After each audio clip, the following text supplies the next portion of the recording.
sporting action on online. Yeah, of course. The name of the show is Kick and Follow, where we get to speak with the cream de la cream in Nigerian football. Of course, we have no other person who has played football to the highest level joining us today this afternoon. Of course, his career spanned over 15 years, playing in England and in Greece as well. Of course, now after football, he's also too into football administration, and currently we had to hook up with him all the way from Benin, where the ongoing National Sports Festival is going.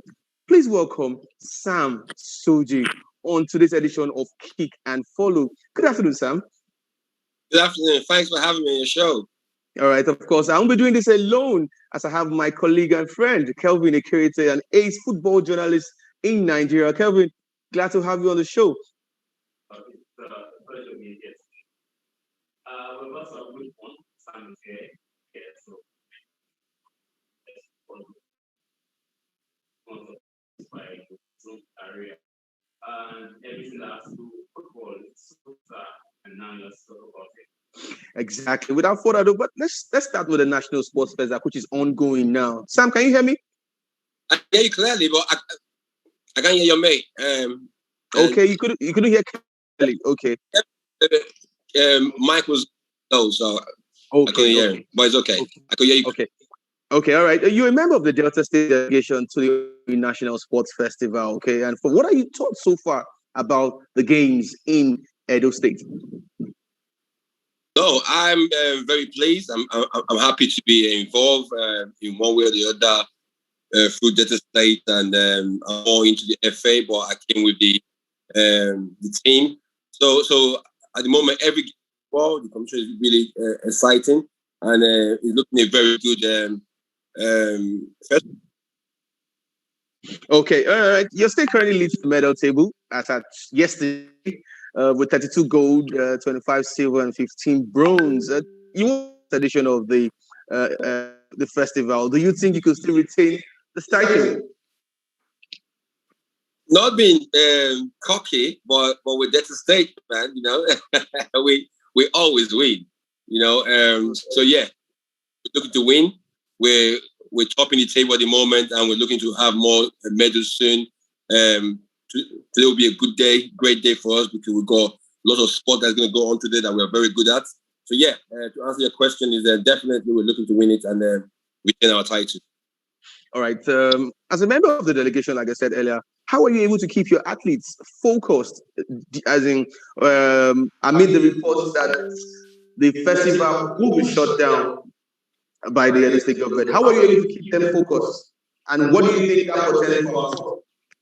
No, to be fair with you, it didn't really come out that serious to all the athletes because before they heard about what exactly was going on, it was sorted. So it wasn't really a problem for us to do too much talking or too much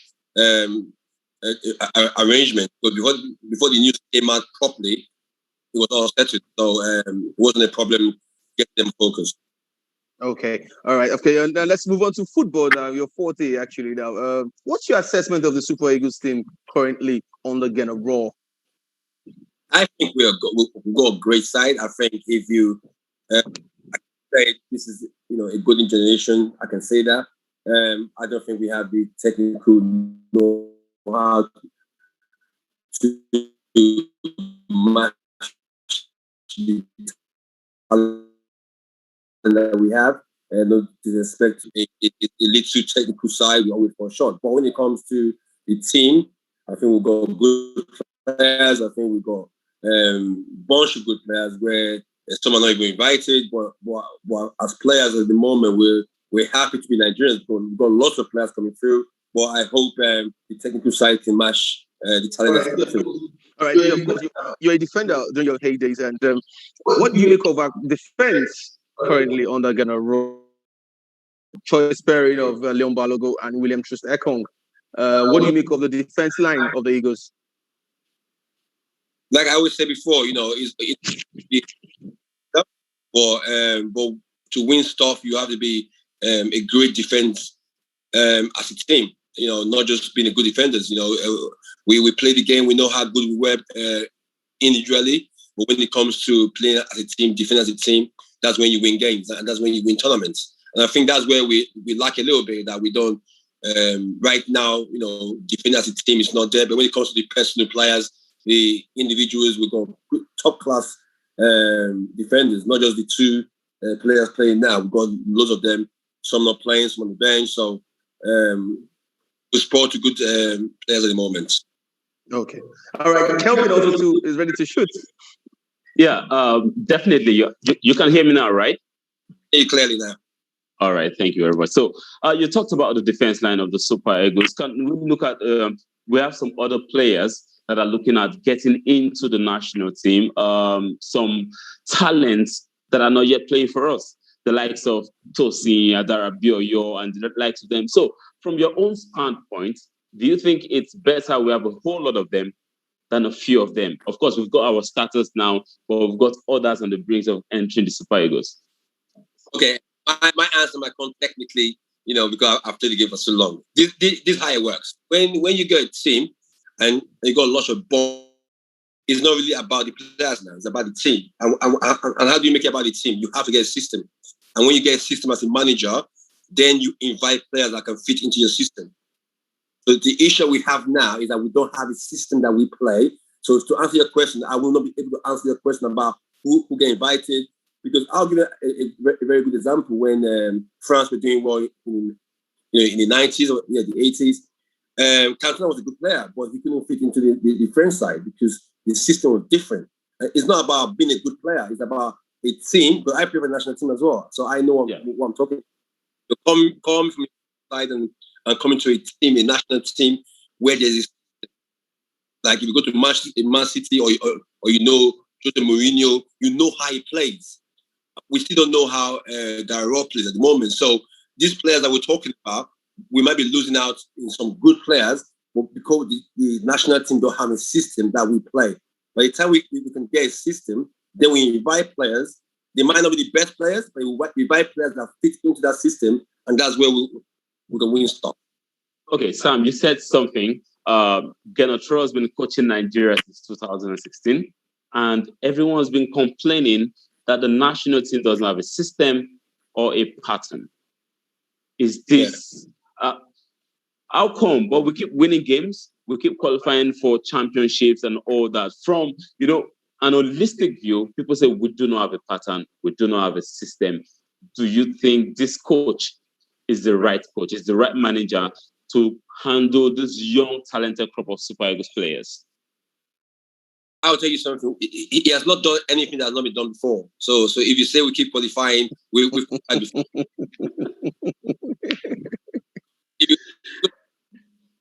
Well done.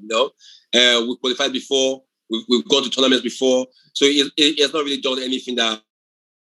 But I've got nothing against him. I've got a couple of my coaching badges, and I think when you do your coaching badges, the first week of your coaching badges, they ask you, they want to know your philosophy of your game. People are different. There's some people that want to win 1-0. There's some people that want to win 10-5.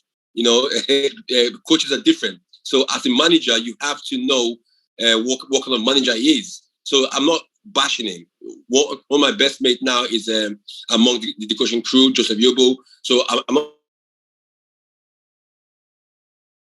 You can win games from just talent, but you win more games from having the best talent and having a system to win games. You see, when some clubs score some goals and they're celebrating, they're not celebrating because they scored. They're celebrating because what they trained happened on the match day. So there's a lot of things that goes into football that it's not just by winning games. Not by winning games. And we've got players like myself now that knows too much. Not because you can't just walk the national team and just coach players and think you can get away with it. We know a bit of more about how the game should be played. So to answer your question, I think it's not about winning games. I think it's about developing the players and having a national team that can go further than we've done before. All right. Get your during your playing your career, of course, you played 4 games for the Nigerian national team, spanning in 4 years. Now, we knew during your time, the Eagles were spoiled for talent and choice at that time. But do you think you would have earned more caps while you Great were playing? question. It wasn't. I was very talented, So Yeah, of so course. it wasn't my problem. I would tell you my problem. My issue was injury. I had so many gone down. So many times that I could play. I missed out. I think it was South Africa. I missed out because I was injured.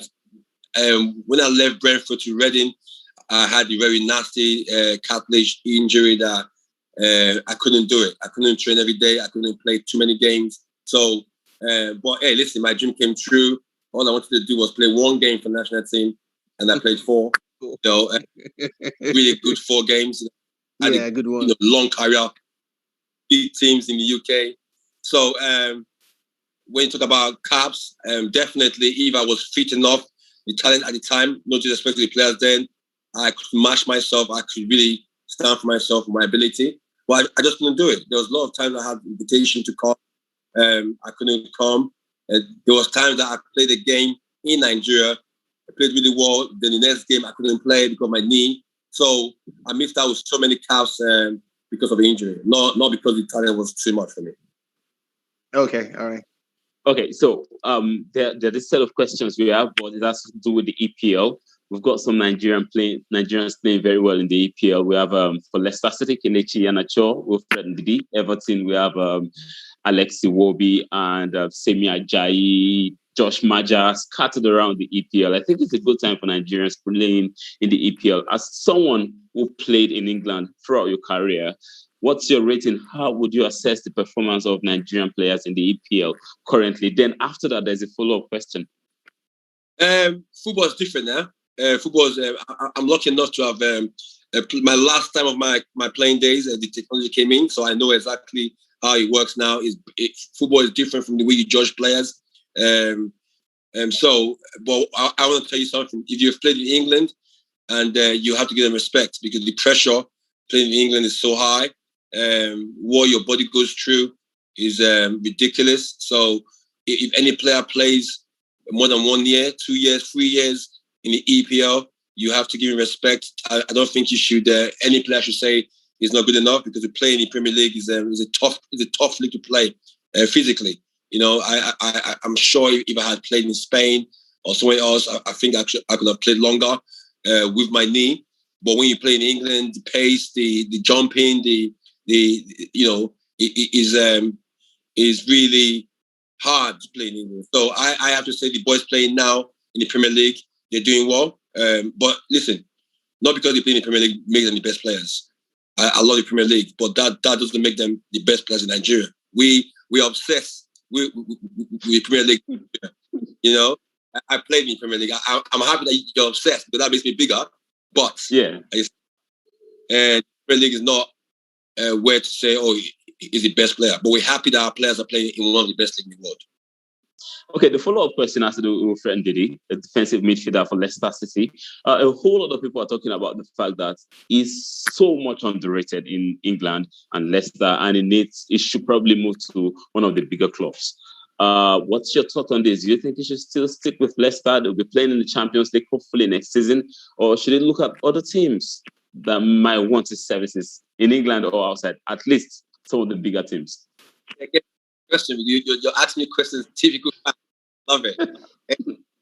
I watched him play live. I think I watched him against Leicester against Newcastle, away to Newcastle. Top player. He has a job that he does, and his kind of player is not because of the club he plays for. His kind of player doesn't get the hype that he deserves. So even if he goes to Real Madrid, he will still be the same thing. People don't. It's like what Lee said. People like that, their teammates appreciate them more than the fans or than the record giving people or the award giving people. Mike, for example, or Dixon Tui, for example, you have to play with them to know how great they are.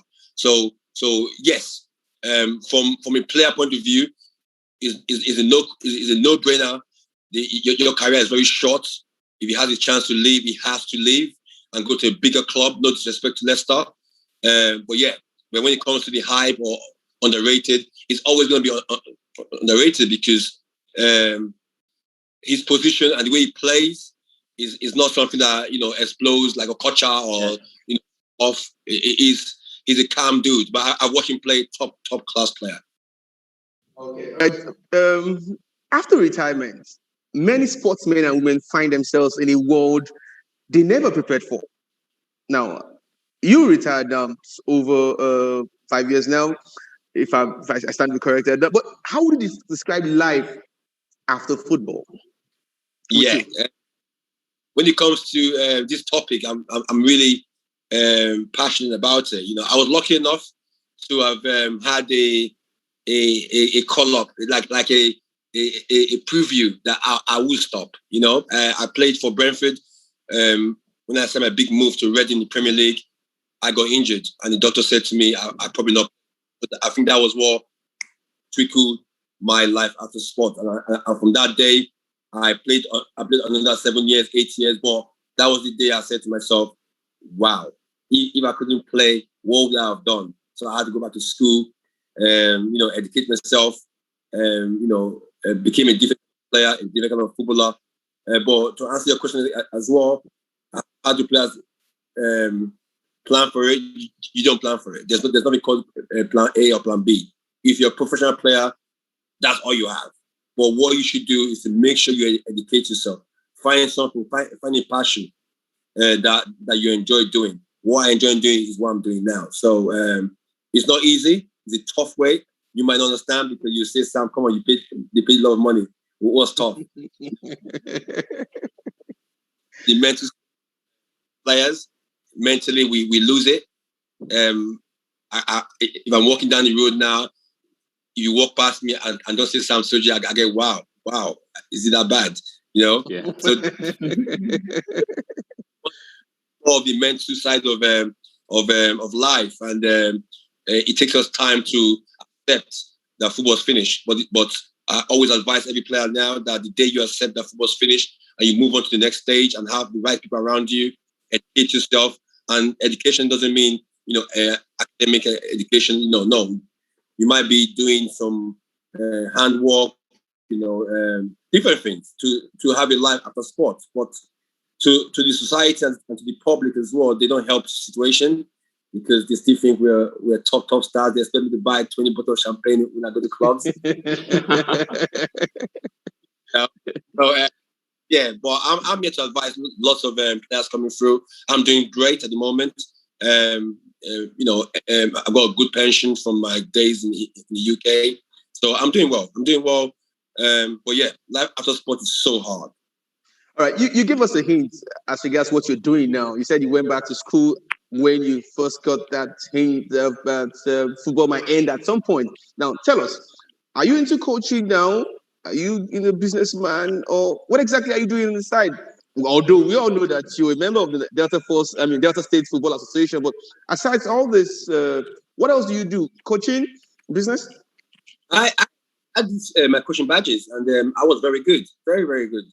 So, but I don't think coaching is my thing. I do help them out. I'm the head of technical and youth development in Delta State, so I help every club that is based in State. I just go in to help them technically. I was better than I thought I was going to be coaching wise, but I'm more of an administrator kind of guy, an office kind of guy. As you can tell, I love talking. Not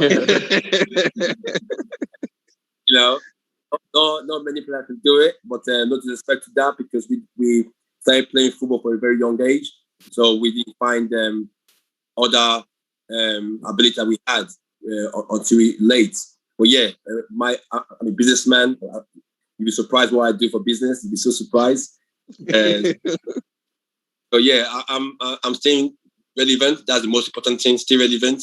I was meant to go to the stadium, but when you said you're going to interview me, I have to come to interview and stay relevant and believe football's finished.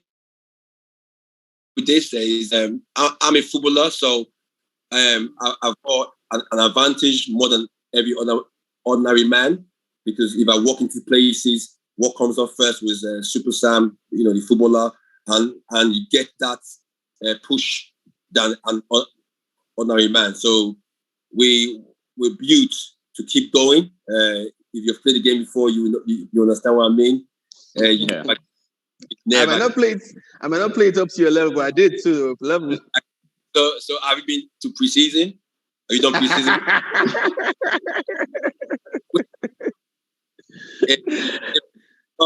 You understand? Life is always easy. You will keep going, get up and keep going. You know, I love to talk to people. I love to talk to players, support people, encourage them. And the reason I do what I do now is growing up, we had a different kind of role models. You know, right now, I want to be a role model to players that will say he played in the Premier League and he's the commissioner of sport or he's a FA director, not just a coach or an agent. So this is, I'm doing something different. You know, life after sports is something I really raise really high. Okay, so Sam, I've got this question for you. We'll go back to the Super Eagles definitely, but we don't talk about the Nigerian Professional Football League. You played your entire career abroad, so you probably didn't hear about the league till you got back here. So looking at the standard, or from your own point of view, from where you're sitting, from your vantage point, what do you think can be done to make this better? And are you looking at probably working your way into the system to kind of probably just show them one or two things that needs to be done to improve the standard of the league? We've got some great players here in the league that even go outside and do very well. But what do you think can be done to make those comfortable here, those that are playing in the league comfortable, so they don't really think about going to, you know, Lithuania, to Latvia to go play? Kevin didn't do his homework properly. I was born in London, but I came to Nigeria when I was 4 years old. I went back to London when I was 19 years old. So I played professional league over here. I played for the franchise. You know, I played the pro. What's him? What's him there? What's him? The Warriors now. Then it was called Franja. So okay. Yeah, the Warriors now. So I played 2 years. I played really well. Really? So I know the league. I know what happens in the league. But I was lucky enough to have just got 2 seasons, and I went back to the UK. But yeah, to answer your questions, is tough, is unfair, especially for myself, and that's the reason I'm back here. I know exactly. I played on a 12, on a 13, state league. I played everything, captain my state. So when I'm talking from experience. It's really tough for the players, home-based players. There's a big difference coaching wise, because the way the coaching in abroad is different. The facility is so different. I've been to so many games over here. Good players, very good players, but guess what? The pitches are not good. So the talent doesn't really come out, and it hurts me because I know how great players they can be. But I was here before, you know. I know. Imagine putting them on a very flat surface, sleepy, zippy. They will be great players. So the facility doesn't help us in Nigeria. If you ask me, how do we improve the league? First of all, we improve facilities, stadiums, buses, players' welfare. Players' welfare is very important. The hotels they sleep, the bus they take to training, the medical side of it. And then, most importantly, the referees has to be looked after. I'm not saying they're bad, but when you have a referee doing a game in the Premier League and he's a millionaire, so you have to be careful how you talk to him. You know, he's got his own money. So I think if we can look after the referee properly, officially, the game will be better as well. So yeah, the Nigerian league has got a long way to go, but at the same time, people at the top probably don't want someone like me to get in. I'll be humble and loyal, but they might be thinking, nah, Sam knows too much, you know. So but yeah, there's so much you can do to improve the league, especially when it comes to welfare of the players. Still talking about the Nigerian Professional Football League, of course, we've had several mishaps this season, particularly accidents, road auto crashes, with teams traveling too many distance, 12, 13 hours. And of course, aside from the fact that these players suffer fatigue, their lives also too are endangered by all this. Now, but the NMC in its status already said you don't have to travel for more than 7 hours. Now, this calls for probably an abridged league so that the players in each zone could be, they will be fresh. You get to see good football like we all clamor for. But what do you make of the fact that players are being owed salaries, the welfare hasn't been taken care of properly, and of course, the way it's been administered. What do you, aside from that, what do you think could be done? Because most of the clubs in Nigeria are being owned by government. Yeah, I'm one of them now. You know, I'm one of them now. It's harsh in a way where the first thing I'll tell you now, they don't see football as a business, as a job. I went do some coaching in a Premier League club, and as I was coaching, I was seeing the players laugh and joke and mess about.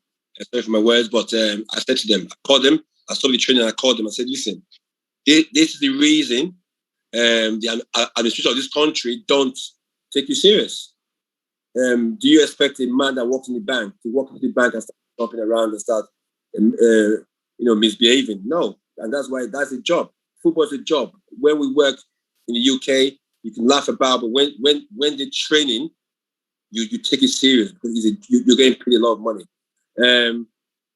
There's no way the government can sustain the league because there's no way a club can live with the government. When the government is giving money, it goes where they give the money, like system, and that doesn't work with football clubs unless the whole money is paid into an account where the whole season is being looked after in one account. And if you have to pay players 20,000 naira and pay them every month, it's better than paying player 10 million and not pay them. You know, there's a lot of things. If I get the opportunity, I'll be able to change. Number one, you have to pay the players. You have to pay the. Have to. Two, the security behind everything. There's no security. If we got every day you walk on that pitch might be last day, and if last day a player played in Nigeria, you're gone. You start begging. You know, I finished playing. I still get pension from insurance company, so I know for a fact, till I die, I'll probably not beg for food. You know. Me too. I will beg. So it realize how tough it is for professional players when they finish. So when it comes to the league, I know I got too much to give, a lot to give. By the way, I'm not looking for a job. I've got my thing going on. But yeah, there's a lot to do. Pay the players and the welfare of the players makes the league better. The reason you guys are so obsessed with the Premier League is because they make us, the Premiership players, important, and that's why the Premier League is so big. Okay, Sam, we don't have a lot of time, but before we go, we've got like two more questions. One is going to take a bit of time. So quickly, the Super Eagles will be playing their World Cup qualifiers. It starts very soon. They'll play against Liberia, Central African Republic, and Cape Verde. Does this look like an easy group to you? On paper, it looks easy. On paper, we're the best team, but football don't count that way. You know, you have to turn up and make it happen. But I think the way things are going at the moment, the confidence with the players, I don't think we've got a problem. I just hope. I've got no problem with these teams. I'm scared more about anything that is a little bit technically sound. We struggle, so I think we'll be fine. But we have to perform on the pitch. I think Cape Verde is really good. They defeated a team recently. I think South Africa. Yeah, they're really good, and they might pose us some problems. Hey, we're Super Eagles, man. Come on, now. Okay, finally, before we let you go this afternoon, Sam, of course, this interview will be complete if I don't ask, or if we don't ask you this question. Of course, at a point in every man's life, there's always setbacks, blackmails, and all that. In 2013, there were lots of allegations, of course, that you intentionally tried to get sent off to receive payment and all that. Of course, there were also 2 allegations about money laundering, but thankfully, all these were cleared. But you were not found guilty of these charges leveled against you. But did this leave you traumatized at that period? Did, but hey, listen, I grew up in Warri, man. Listen, when people...